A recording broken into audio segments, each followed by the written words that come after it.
GoNat 2025, 13th and 14th of September, SS Convention, Shamshabad.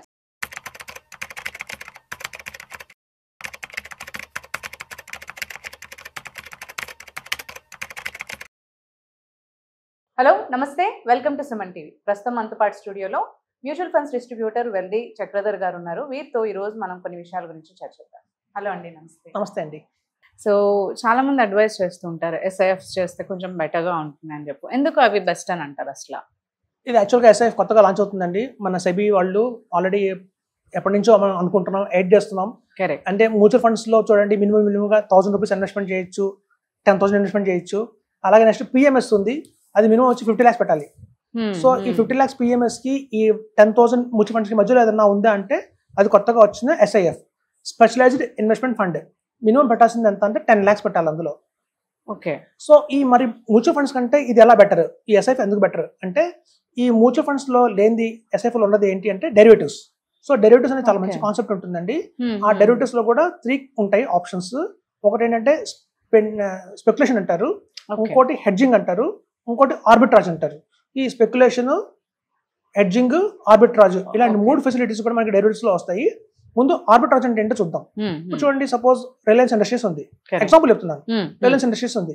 Reliance industries మనకి Bombay stock exchange లో 100 rupees కి trade అవుతుంది అనుకుందాం.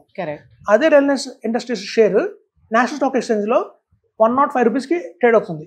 అంటే ఒక స్టాక్ ఎక్స్చేంజ్ ఏమో 100 రూపీస్, ఇంకో స్టాక్ ఎక్స్చేంజ్ 105. సో ఈ ఆర్బిట్రాజ్ వాళ్ళు ఏం చేస్తారంటే, ₹1,00,00,000 పెట్టి బిఎస్సీలో కొనేస్తారు స్టాక్స్, వాళ్ళు రిలయన్స్ స్టాక్స్ వస్తాయి.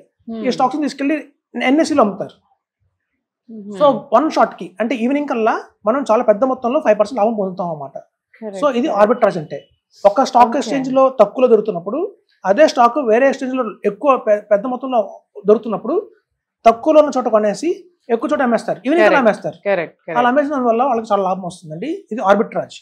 సో ఇది మనకి ఇంట్రాడే రూపంలో మనకి ఎస్ఐఎఫ్ లో దొరుకుతుంది. స్పిన్నింగ్ అంటారు, స్పెక్యులేషన్ అంటారు.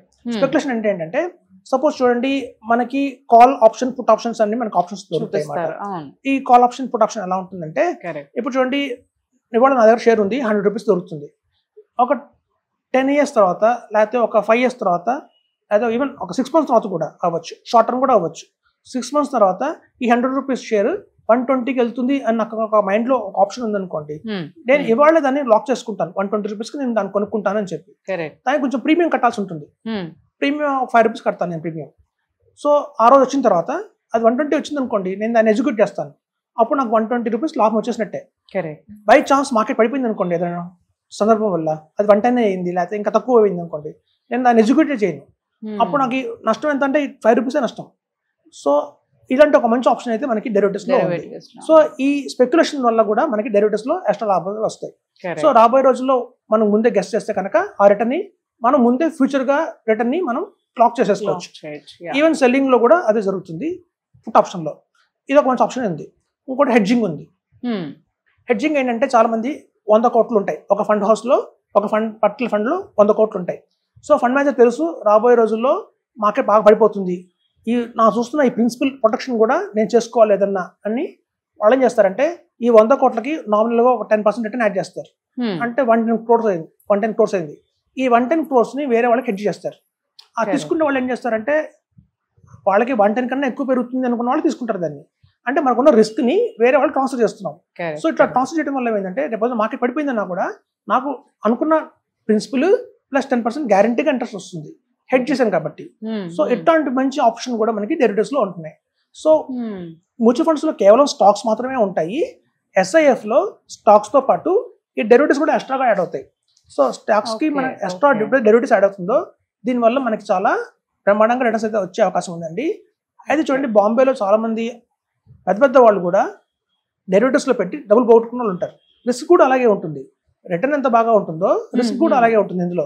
ఇది కామన్ మ్యాన్ చేయలేరండి. ఇది ఎక్స్పర్ట్స్ ఎవరైతే ఉంటారో ఫండ్ మేనేజర్స్, వాళ్ళ సుదీర్ఘమైన ఎక్స్పీరియన్స్ తోటి వాళ్ళకి చాలా ఇన్సైడ్ వాళ్ళ రిపోర్ట్స్ వస్తాయి, ఎలా చేయాలి, దీన్ని ఎగ్జిక్యూట్ చేయాలి అనేది వాళ్ళకి ప్రాపర్గా ట్రైనింగ్ ఉంటుంది. సో ఆ బేసిస్ మీద బెటర్ గా ఉంటుంది. సో కాబట్టి మనం సొంతంగా డెరివేటివ్స్ చేసుకోకూడదు. అలా చేయకుండా మనం కనుక 10 lakhs కనుక వెలకిస్తే ఈ ఎస్ఐఎఫ్ ద్వారా మనకి బెటర్ ఆప్షన్ అయితే ఉంటుంది. మ్యూచువల్ ఫండ్స్ కంటే ఎక్స్ట్రా రిటర్న్ అయితే వస్తుంది, ఎక్స్ట్రా మైలేజ్ వస్తుంది.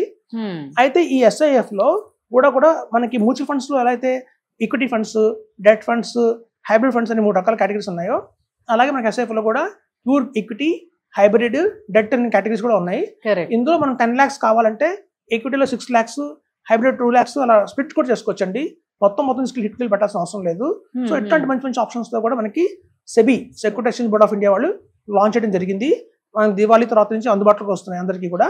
సో ప్రేక్షకులు చెప్పేది ఏంటంటే సిద్ధం చేసుకోండి, 10 lakhs మనకి దీవాళికి మంచి ఆప్షన్ వచ్చింది, ఎస్ఐఎఫ్ చేస్తుంది. మనం ప్రాపర్గా ఇన్వెస్ట్మెంట్ చేయండి. 10 lakhs కనుక అలా లంసంగా ఇన్వెస్ట్మెంట్ చేసి కనుక వదిలేస్తే, మనం గతంలో ఎపిసోడ్లో చెప్పుకున్నాము, లంసంగానే మనకి ఎప్పుడైనా ఈక్విటీ రిటర్న్స్ వస్తాయి.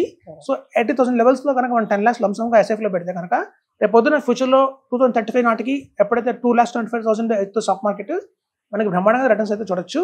So SIF is the best option. Mutual funds కంటే బెటర్ అని చెప్తున్నాము. దీనికి టాక్సేషన్ కూడా ఎలా ఉంటుందంటే మ్యూచువల్ ఫండ్స్ టాక్సేషన్ ఉంటుంది. ఇప్పుడు చూడండి, పిఎంఎస్ మనకి 3 రకాలు ఉంటాయి.